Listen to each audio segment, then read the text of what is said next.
Hey guys, welcome back to another video. Today's topic is going to be, you need to leave. But I'm going to cover three main things of this and make it a little more complicated. So we're going to talk about why it's difficult to leave, why people don't understand, and ways that you can help yourself know when it is time for you to actually leave. Share in the comments below if you've had problems with this, maybe you're currently struggling with this, or maybe you were struggling and then you ultimately figured out when the right time for you to leave in the comments down below.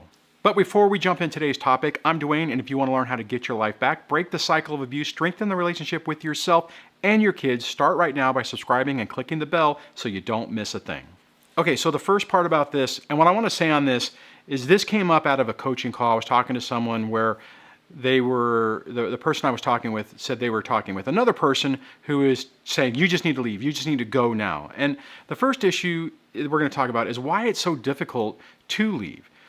For most of us, it's difficult to accept the reality of what we're really dealing with.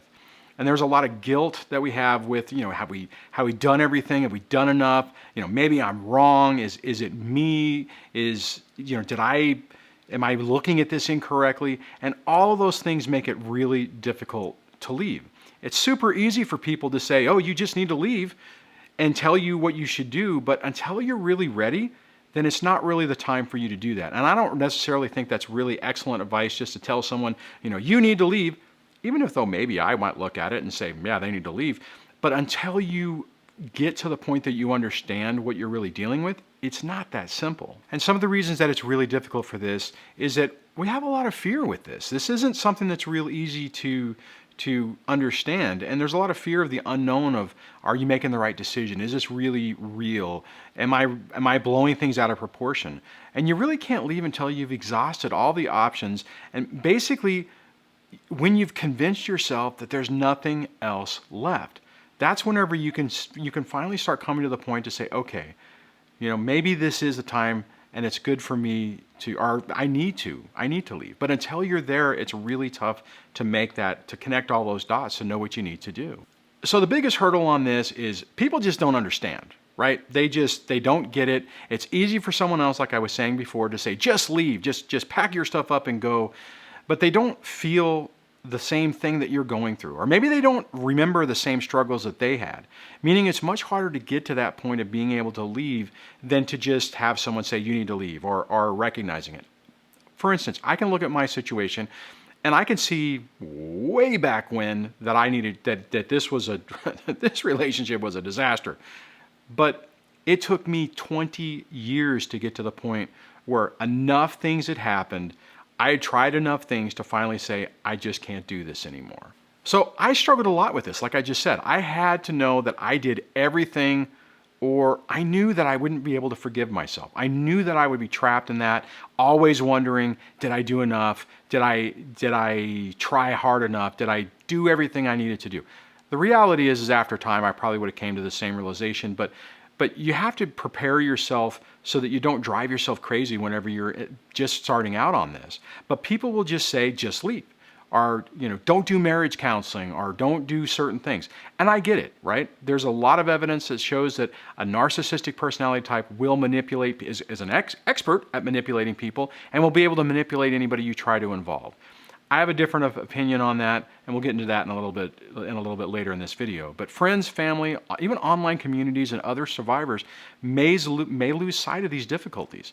It's easy to once you've gotten past everything and you've looked at it, to be able to say, oh, I see all the signs, you need to leave. But it's really not that simple. There's a lot more to it.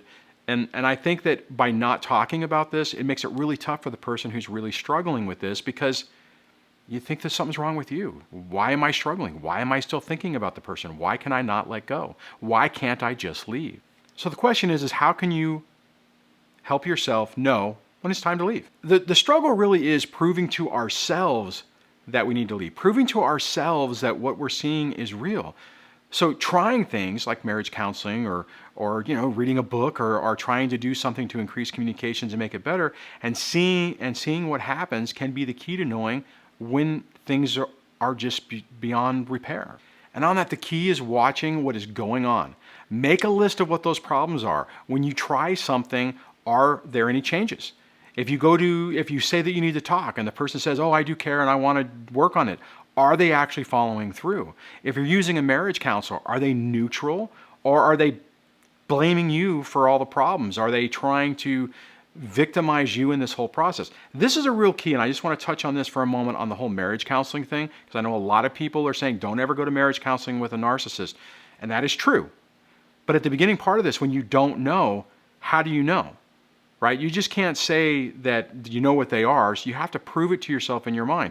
If you go to a marriage counselor and right off the bat they are siding with the other person, not really taking any of your issues into account, and they're not working on it, and they're basically saying it's you, well, that's a sign of somebody trying to blame, or not blame, but trying to manipulate the marriage counselor to do that. Just watch out for it. The bottom line is that person should be neutral, trying to help you guys come together to communicate better, right? If that's not happening, then there's something wrong. The thing is, you need to use these things to prove to yourself what is really going on. Like I said, if you start to see changes and improvements, great. Great. That means you are not dealing with somebody that's super toxic and you can work on the relationship. But if everything just reinforces the reality that that person is toxic or a narcissist, then you can finally get the strength to basically prove to yourself what you're dealing with and to be able to actually make the decision to leave. So if you're struggling to decide whether it's time to leave and you're having a lot of conflict with that, comment on below on what your holdups are. What is the thing that's making you question whether it's really the right decision? If you could use some help breaking free from all this, book some time with me over at dadsurvivingdivorce.com/coaching so we can work specifically on your specific issue to how to try to help you figure out what you're dealing with. Bottom line is, nobody can tell you anything. They can't tell you what your story is. They can't tell you what you're dealing with. You have to figure it out on your own. Using people to help validate what you're going through, sure, that's great. But when people are trying to push you to make decisions, just understand, even if it may be, you might even think it's the right decision in your own mind, you have to get to the point where you're ready to make that decision, ready to push the button, so to speak. It's one of those things that doesn't happen overnight. God, I wish that it did. I wish that you guys would be able to see everything in an instant, be able to make that decision to change your life for the better and to get out of the toxic environments. The problem is you have to be ready for it. You have to know in your heart that it's the right move. Not guessing or not being, you have to get to the point that you're convinced that it's the right move. So on that, if you're struggling with this, just hang in there, continue to do the work, take your time. None of this stuff has to go really fast, and you'll be okay. On that, I'll chat with you on the next video. Take care, and see you on the next one.